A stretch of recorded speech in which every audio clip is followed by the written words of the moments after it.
and we can go ahead and get started. So like I said, we are wrapping up. We're tying all of our trainings together. Gonna give you some next steps, some TA opportunities, and what comes next.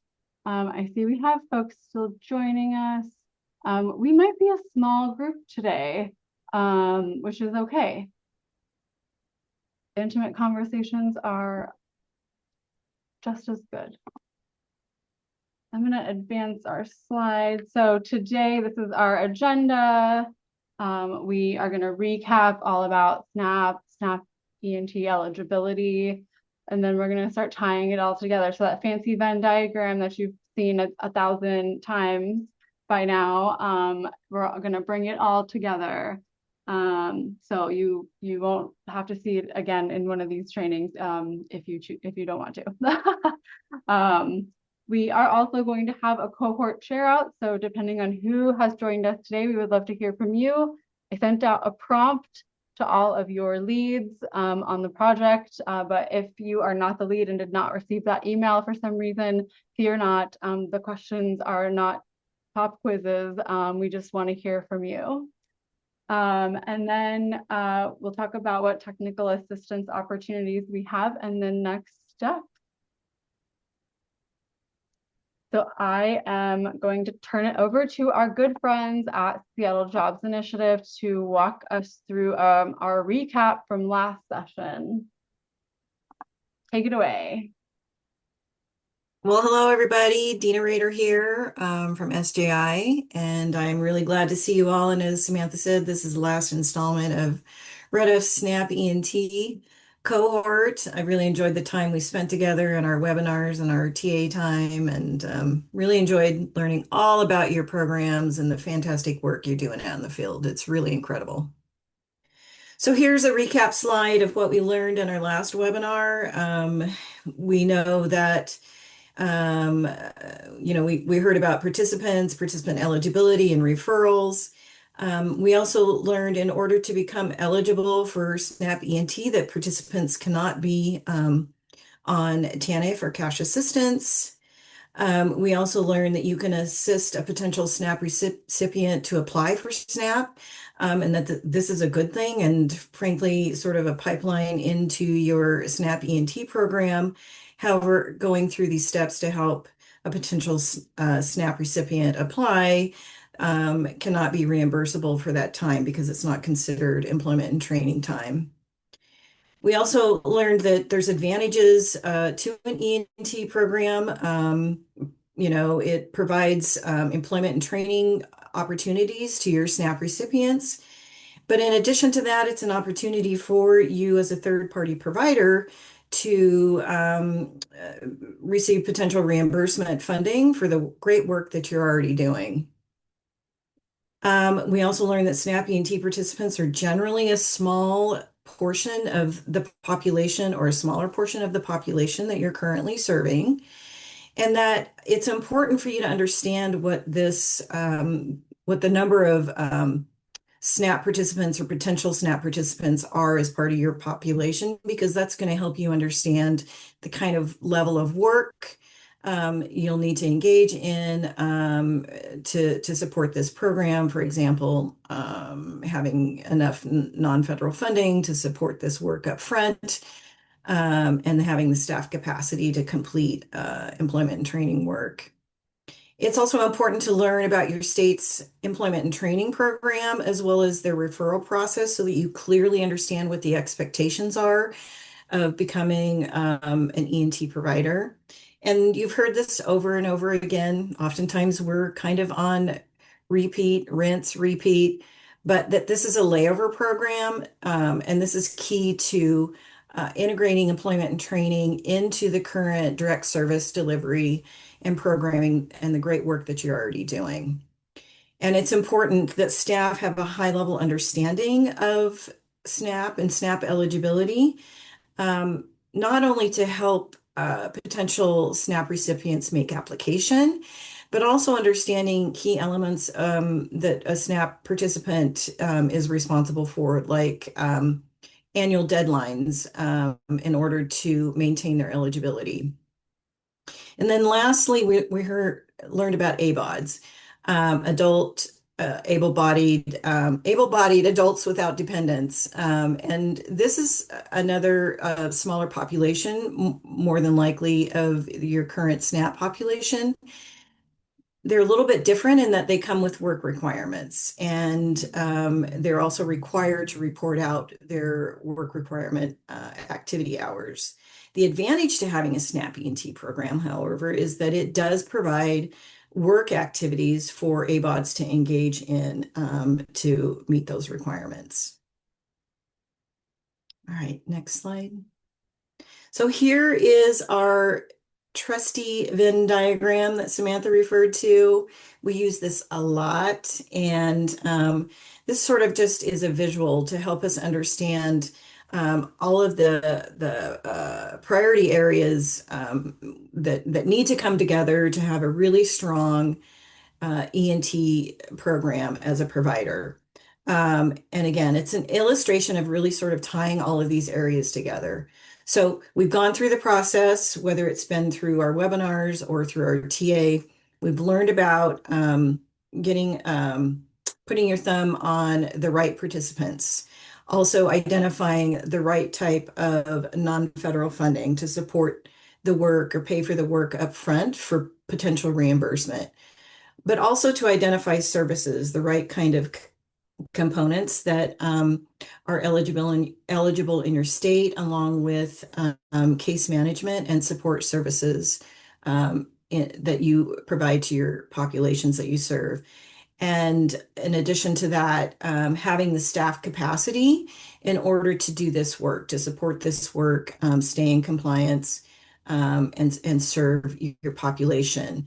And then you're doing all of this under the state context and state priorities so that you're staying within the goals and priorities of what your state has set out to accomplish through the E&T program. And in the middle really is sort of the area where all of this comes together, where all of these 5 areas sort of all align and are essential in becoming a strong third-party provider.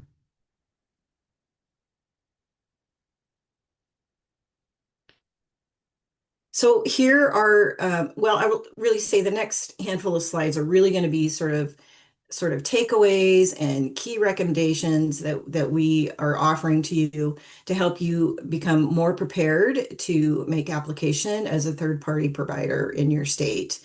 And so the first thing that we really sort of key in on is beginning to explore the opportunity in your state. Does your state even have the opportunity to become a third-party provider? That's essential for you to find out, because if it's not available in your state, you know, that's a whole different situation there. And so as we have worked through all of this, you know, identifying who at the state or county level are your state agency contacts. In addition to that, once identifying who perhaps you may be able to be in contact with at the state level or the county level to ask questions about the RFP process. What does that look like? What is the schedule of release for the RFP? And then lastly, does your state use an intermediary? Are they administering the program to providers directly from the state or through the county or through an intermediary? These are all essential questions that really you need to be asking and finding out from your state. All right. And then these are some steps to help better understand the E&T program in your state as well as your local areas. And first and foremost, as we have suggested in the last slide, is really finding out who your state contact person is, whether that's through the state, county, or administrator. So having access to them is really important. But then also reaching out to other providers in your region or service delivery area and finding out really, you know, asking them questions about what has been their experience as a provider. What does the application process look like? What are their fiscal responsibilities? What are the reporting responsibilities? Also, we're also expecting you to stay in contact with us as your technical assistance team when you need us, right? Not meaning that, we have to stay in direct contact again from month to month to month, or, more than that. Whatever your needs are, please know that you can reach out to your technical assistance team, even though we're wrapping up this cohort. We're still here to support you. Um, Finding and reading through your employment and training provider handbook is really important. And so being able to locate that provider handbook, oftentimes you'll find that on the website of your Department of Human Services, and then reading through it and understanding the requirements and expectations of implementing the E&T program in your state. And then finally, reviewing that state plan. So the state plan, is submitted by the states to FNS for approval, and these plans really sort of outline the state's priorities and goals for the upcoming federal fiscal year, as well as identifying the third-party providers that they anticipate contracting with to actually carry out the employment and training work. And then once that is approved by FNS, then that's really the state's roadmap to the employment and training work and the expectations and priorities to complete that work.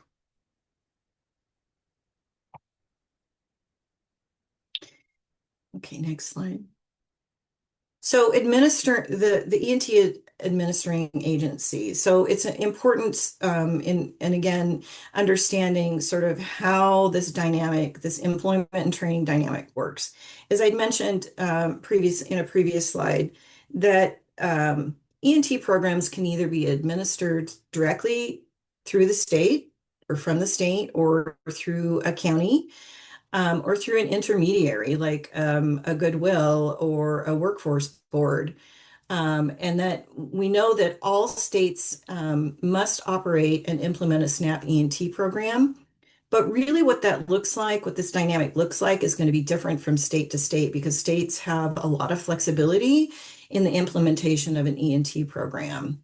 So again, understanding sort of this dynamic is important. Knowing who to contact at your state agency to ask questions about any questions that you may have about, who the intermediary is or who's administering the E&T program. But essentially, the program administrates the program to the providers, which you'll hear us often call providers third-party providers or 50-50 partners. And this can look like social enterprises, community-based organizations, colleges, or employee-based social enterprise, like I said, or workforce agencies. All right, next slide. We also suggest leaning into, your areas, your regions, your workforce communities, making contact with other social enterprises who are providers, other community-based organizations or colleges or workforce development providers, and really asking some of these questions first, perhaps before you asked some of the questions of the state agency. This is really sort of to get a feel of the lay of the land. What have their experiences been in engaging with the state agency, whether that's county or intermediary? And so really sort of gaining their insight about their experiences will help you prepare to becoming a third-party provider. All right, next slide. I mentioned earlier, gaining access to the state plan is important. And so when you're reading through the employment and training state plan, these are some areas that we suggest that you focus in on.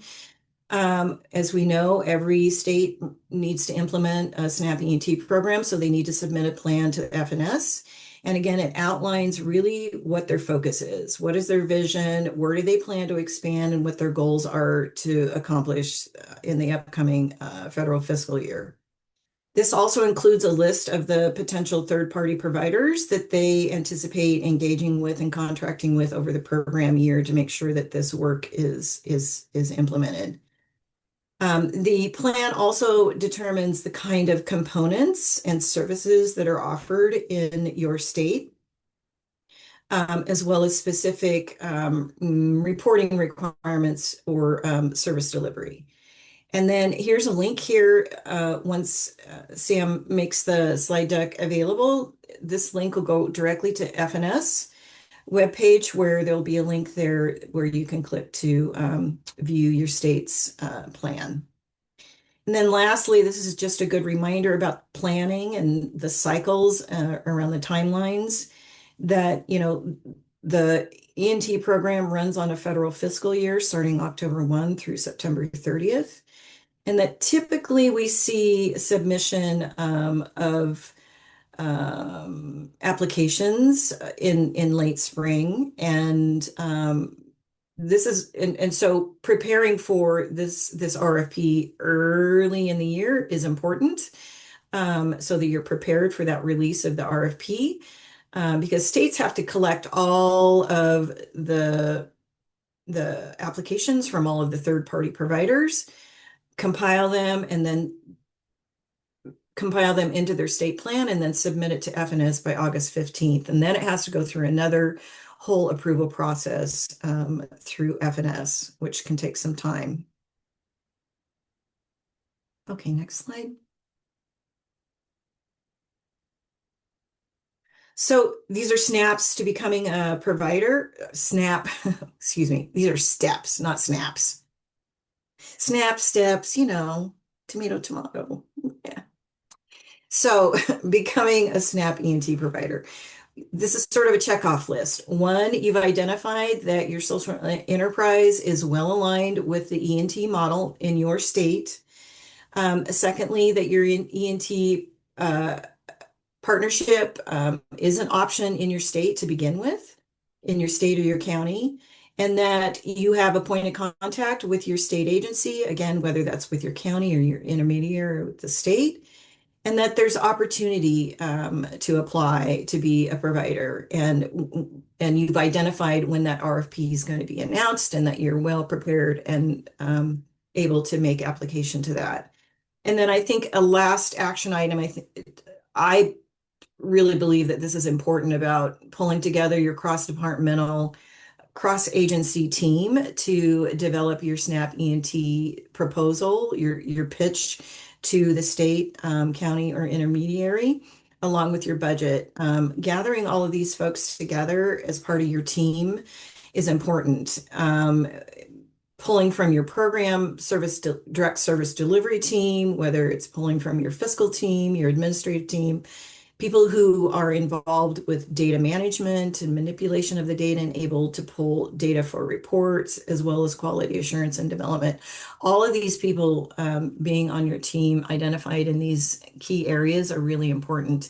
And not only just to make your proposal and budget, but really to have as an internal team to ensure that you're meeting, on a regular basis, everybody's on the same page, especially in this current in landscape that we're living in. Things are changing quickly and often, and making sure that everybody's understanding any and all policy changes that will affect your program is really important for this team. All right, next slide. So this slide is about, the actual application and what we see, and this is kind of high level, but what we see states looking for. So they're going to want to know about your employment and training services. What does that look like? So specifically describing what those employment and training services entail, as well as your case management approach, but also the supportive services that you plan to be administering to the population you're proposing to serve. And not all SNAP agencies are going to really be asking all of these questions. They may be asking for other specific information. So you really do have to be prepared to be responsive to answering those questions in alignment with some of the E&T requirements in your state. They'll probably ask about your organization services that you're providing to populations, and are these the populations that you're serving. Who are they? Are they on SNAP? Are they potentially eligible, but obviously not on TANF? But also identifying maybe specific community demographics that you're focusing in on, or specific populations that you're providing direct service to, like low-income parents or undocumented youth or returning citizens. So these are areas that you'll need to be specifically describing of the populations that you're currently serving and propose to serve as a third-party provider. Um, Thinking about the funding, they want to know about what kind of non-federal funding that you have access to cover the work that you're already doing. You pay for it up front for potential reimbursement. So they want to know what that's going to look like. Is that funding diversified, and is it sustainable over time? And then your administrative structure. Do you have the capacity to do this work? So, can you manage, the funding streams as well as the fiscal and data responsibilities, reporting responsibilities, along with the direct service delivery? All right, next slide. Again, some more key takeaways. So the E&T application, we know, generally comes with an onboarding process, but this will look different from state to state, as states have different priorities. We want you to draw on all of the great work that you've done throughout this cohort, all of the things that you've learned from the webinars and the TA time that we spent together, and apply it to the work in your potential application or proposal for your as an E&T provider. We've talked quite a bit today about communicating with your state agency. Again, this is always essential as you have clear and open communication with your state contacts, whether that's through the county or intermediate or state, that you're open to, engaging with them, communicating with them, and learning as much as you can about the program. And also, when starting out and you're developing your proposal, it's going to be a little tough in developing that budget proposal, because this is going to be your best estimate on the number of folks that you're going to be serving, as well as how much is that going to cost to provide those direct services up front. And then this is a layover program. Again, we're on wash, rinse, repeat, layover to the great work that you're already doing. This is a funding model as an opportunity for potential reimbursement, and hopefully to reinvest back into your program. And then lastly, it's okay to start small. If you start with a huge number of your SNAP population, and you find out, I don't know, midway through the federal fiscal year, you need to make a mid-course correction on your data, it's going to be easier to go through 50 data points, as your population may be 50 participants, rather than going through 450. So starting small and building your program up over time, ensuring that your infrastructure is strong, you have good communication with your state agency contacts, you understand the E&T program in your state, as well as your entire team are all on the same page, is important in building a strong E&T program. And I think now, if you have any questions, this is the time to come off of mute. I see there have been a few questions in chat. Looks like Sam's been Questions in the chat. All right. All right. So I'm going to turn it over to our good friends at CEO. Tyree is going to help us facilitate the cohort share out. It doesn't look like we have everybody on the call today, but that's okay. That means you can take a little extra time to chat yourself if you'd like. So Tyree, take it away. Hello, everybody, and welcome to making it to the end with this very, very rapidly changing environment we've been in this year. You should pat yourselves on the back that you are alive and well mentally. I don't know who is here. I see some names that I know. So if you could, for me, if you can put your the name of your organization in the chat, the name of your organization in the chat. That way, when we go through, we know who is actually here and active. Should I say? That's a huge word. I see you're up.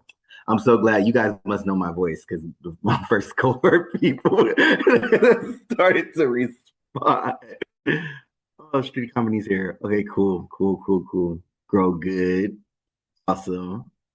Oh, you guys are amazing. I appreciate this. This is the time that we hear from you all. Don't think that if you didn't put your name in the chat, you can't do that already. We're just going to make sure that we know who is here. I didn't see Bobby Dodd in the chat. So maybe what I can do is Emily here. I didn't see Emily in the chat either. So no Amni, no Bobby Dodd. Going once. Okay. Project Joy. Creating Coding Careers is not here. CRCD, I didn't see in the chat as well. Are you here? Come off mute. Going once. All right. Street Team is I don't Street think Company's here. Street Team isn't here. Dragonfly isn't here. Maybe what we can do is Emma Sorge is here. there we go. Hi. We got it. We got a winner. Ms. Torch, let's go through. You can answer one of the questions that stand out. We have a little bit of time for you to answer more if you want to. But out of the 3 questions, what are your next steps for your organization? What additional support do you think you'll need? What's one takeaway you've learned from participating in the cohort? What is one of those questions you want to take on for us today? So I hate to start on a less positive note, but unfortunately, because we serve refugees and asylum seekers, we are no longer eligible to participate because our students are not going to be eligible for SNAP moving forward. But that being said, I'm hoping that the current reality that we live in is not the one that we live in for forever. So this was still really helpful to understand. I think we have no experience with government grants, and so understanding really what it would require from the program side of things and what we'd be asking from our whole team has been really important for me to be able to potentially ask folks to participate in this future or in the future. So that and just having more resources to navigate this has been really helpful. And Thank hold you, that thought because Yep. at the end of this portion of the training, we will have some additional opportunities. So if and when things change, hold that thought. Okay. All right. Sorry, Terry. Continue. That's okay. I was just going to say how fun it was to have cohort meetings with 2 Rileys in the group. It was a unique experience. Very, very unique experience. Enterprise for Youth. I didn't see you here. Are you here?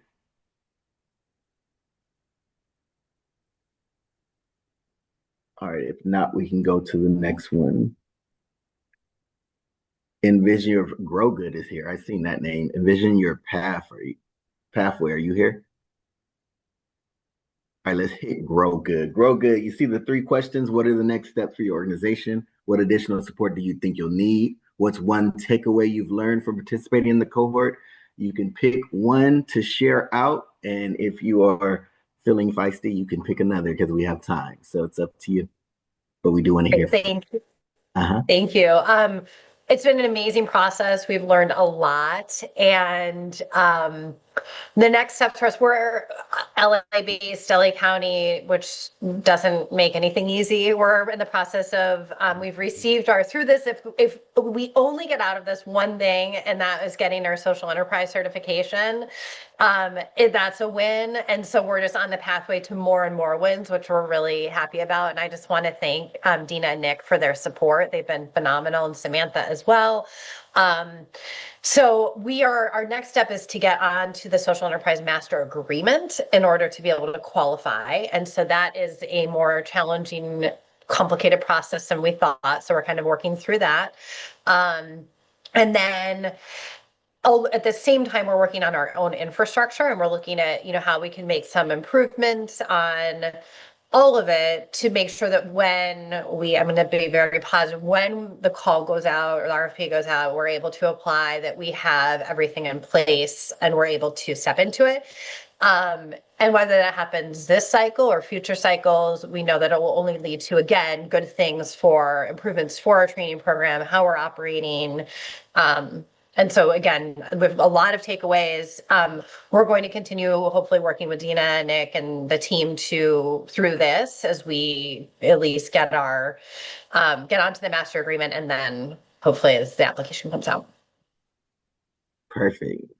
So you seem like you have a very set path ahead, even if it's complicated. You know what you need to do, and that's more than we can say for a lot. So thank you for sharing that. Thank you. All right, who's next? Los Angeles is here. I've seen that. So if you want to come off of mute and pick one of the questions that are on the board, what are your next steps for your organization? What additional support do you think you'll need? What's one takeaway you'll learn from participating in the cohort? You only have to pick one, but you're welcome to pick more because we do have time. Awesome. Well, thank y'all so much. This has been a really awesome experience for us, where I feel a lot more prepared than we were at the beginning of this. So the takeaway is I feel a lot more prepared for sure. Next steps for us is our programming was, like, even before we joined the cohort, was already pretty aligned and compliant with what we're trying to do here. So for us, really, we're located in Southern California in Los Angeles County. So we are awaiting our local Skill Up LA work order release to see what that process will be, kind of getting into the nitty gritty budgeting stuff that we went over in the cohort. And then we'll be reaching back out to our technical assistance folks when that comes out to support us through that process. So really excited. Feels like this was a really, really helpful cohort because some of the technical stuff is really, really tricky and hard. And I feel a lot clearer on it now. So yeah, we're really excited, hoping to be able to apply for that for our local SULA in like January, February. Awesome. Thank you for sharing. One thing I wanted to say is I absolutely love your logo. Oh, thank you. We mess with it all the time. It's still pretty much that, but we have a lot of artistic people on our team. So we like to throw in lots of things, and we make our own t-shirts and stuff. So. Yes, and one of the best things about this cohort, and no shade to anyone else in any other city, but I'm from Los Angeles County. So because we had so many Los Angeles County cohort members, it felt good to know what was in my city because LA has so much going on. So you guys are doing great work. We appreciate you. Awesome. Thanks, y'all. All right, who's Street Company is here. I saw that name. So Street Company, if you want to come off mute, answer one of the questions, or if you want to answer more, you are welcome to. We have time. Okay, so they brought me into these meetings like at the very end. So the previous sessions, I have no idea. I would think the one takeaway that I've learned, though, is like it's vitally important to stay on top of it, to make sure you do your checkups, to make sure you have all your information, to make sure you do your case management notes and put it in the system. And that's all I got. I love that. And I love the honesty. It's the honesty for me. I'm very, very honest. You weren't the only one that came in towards the end. We have a group of people who did, but you came in, and that's what yes. You got my something out of it. Yes. Yes. My CEO is on a flight back from San Francisco, and my general manager is teaching food handlers license workshop right now. So there's one other Street Company person on here too. My co-pilot. So it's just us. I think the other person was just called out. Did they need to come off of mute too, or did you represent us? Oh no, she did. She's shy. Out of the two of us, I do most of the talking. Well, thank you for representing. We appreciate you. No problem. Thank you. All right, who is next? Oh. Project Joy. I didn't see Power Corps here. I know Project Joy is here. I love the butterfly. It makes me very happy. But if you want to come off of mute and pick one of the questions, what are the next steps for your organization? What additional support do you think you'll need? Or what's one takeaway you've learned from participating in the cohort? Well, first of all, I say I appreciate all the support you guys have provided because it's something that's new, right? We need the support. And then the one thing I'll do number one, what are the next steps for your organization? It's the master agreement. So we're in the process of completing that. And once that's done, you can kind of jump right in and do the program. I'll do the last one too. What's one takeaway you've learned from participating in Cohort? I think, and actually, it was one of the last points you guys brought up was to start small and gradually build. I think Yes, that's yes. so important to do that. We have to start small and gradually build. So that's the key point I think takeaway for me that I stands love out. that. And thank you for reminding me that Palmdale is LA County. Sometimes we forget down here in LA. I was like, master agreement, Palmdale. Yes, that is. That's still LA County. How's the weather out there right now? Mhm. It's starting to cool down a little bit. It's still hot though. It's still hot. That's nice. Thank you for sharing. Power Corps, I don't think you are here. If you're here, let me know. I didn't see your name though, so we can go on. I know SoCal's in here, but Refugee Artisan Initiative. They're here. I believe I seen you because I see a heart that was on your name. So you can answer one of the questions. What are the next steps for your organization? What additional support do you think you need? Or what's one takeaway you'll learn from participating in the cohort? We have time if you want to do more as well. Yeah, myself and Khadija are online. Hi, everyone. Khadija, do you want to go first or do you want me to go? Hi everyone. Yeah, Fatima, you can go. Okay, so in terms of next steps of our organization, we are looking to schedule, or we have scheduled a presentation with the state of Washington. So we're going to be trying to apply for the SNAP E&T program and to be a provider. We're unsure about exactly when we'll be accepted, just due to funding restrictions, whether it's in April or October or further down in the future, who knows.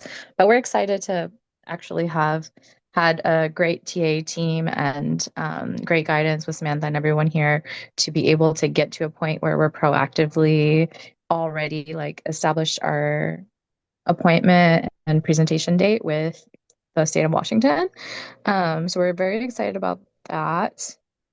As of right now, I think again our TA team and this team has been very helpful in terms of support. So I just answered you. Yeah. And Khadija can add on anything else. Yeah, thank you, Fatima. I think you already mentioned everything. I just want to thank from everyone who supported us, Samantha, and also our TAT team, Andrew and Kathy. They were very helpful. And I think we have lots of takeaway from this group because we learned all the program. It was something new, especially for me. I didn't have any idea before, but since I joined to the group, I understand about the SNAP E&T, about the whole program. And now we are hopeful to become a SNAP E&T provider. Yeah. Thank you, thank you, thank you for sharing. I just got into the mood of a intimate graduation when everyone gets to give their speech. It's like, where's our cap and gown? We got to turn our tassels to the other side. Who's next?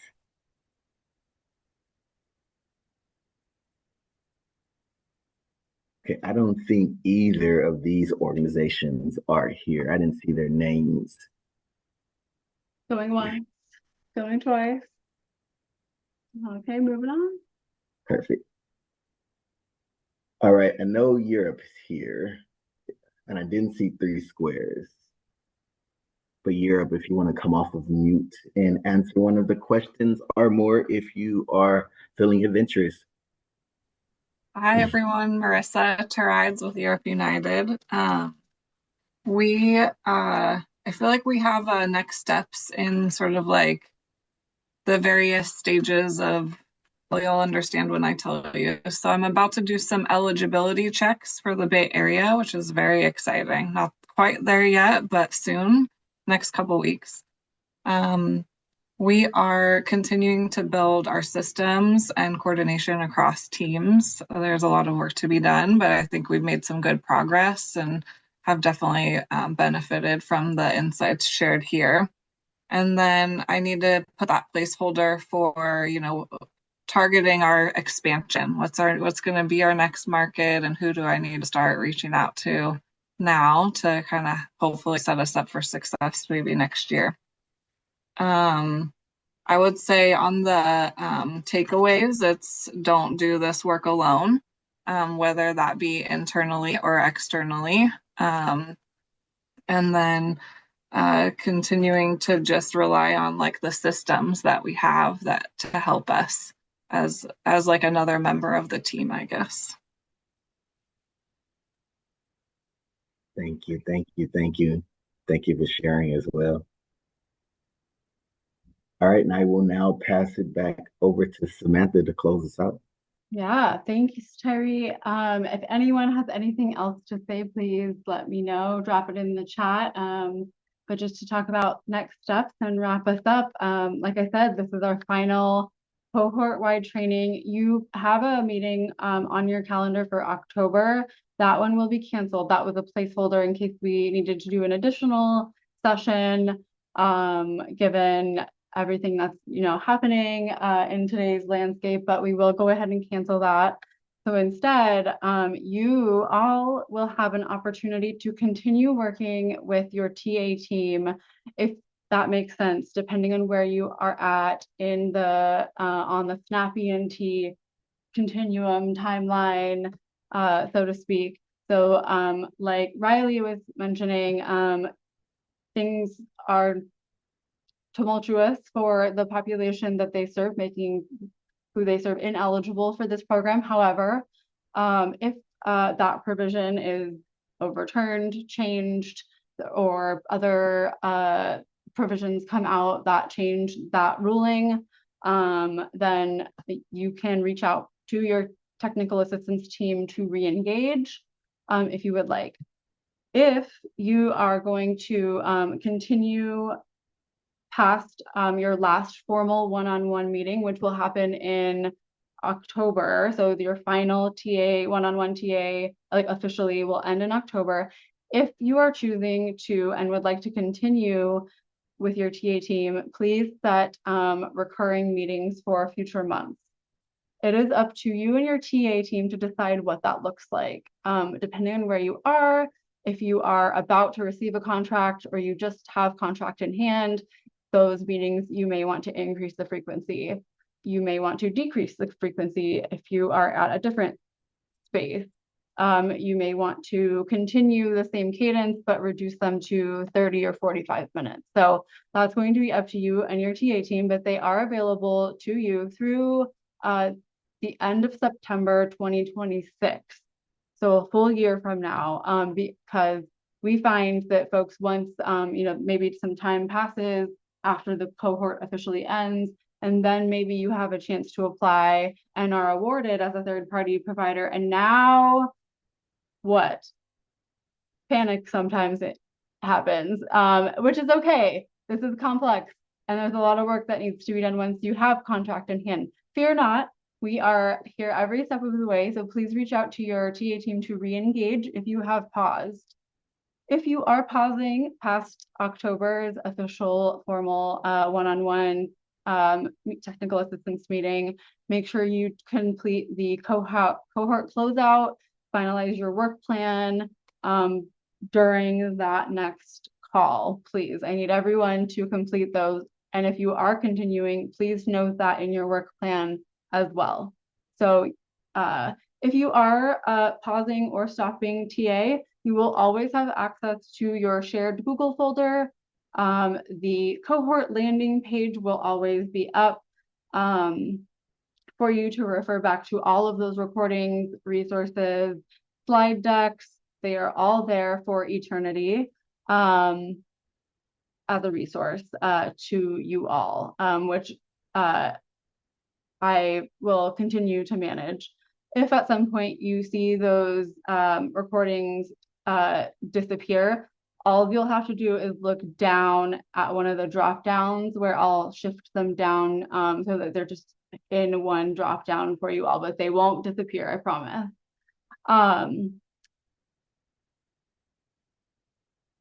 Like I said, you'll still have access to all of the same resources that you have now. And finally, REDF has curated what we call our SNAP Employment and Training Community of Practice. I'm going to stop sharing for one moment. And let's see here. Bring up our, let's see if I can do this without, oh, here we go. So our SNAP Employment and Training Community of Practice, it has also finished for the current calendar year. Everyone in the cohort will be rolled into, so to speak, our community of practice. These are optional trainings that you can attend to continue your learning. So the community of practice trainings, open office hours, and resources are designed to be a space for folks to drop in if you're kind of in limbo, or if you have contract in hand, or you're a first, second, third, and beyond year third-party provider, to come in and attend advanced training topics, open office hours, if you have a specific question, or just re-engage in TA. So it's a space for us to continue networking, peer learning, and training opportunities with each other. So just a couple of topics to highlight that we did this year.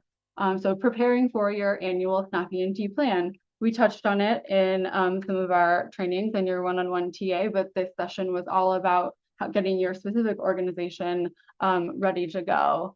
So getting into some of the nitty-gritty there. We had a federal grant management series. It was in 3 parts. So if you have a federal award, how to manage them and some best practices there. How to talk about your SNAP E&T program depending on your audience, because depending if it's a potential funder, if it's a participant, if it's internally, you have to sort of shift your framing for all of those audiences, right? And then staff and organization readiness, how to get everyone to play nicely. Yes, Tenet, there is a password.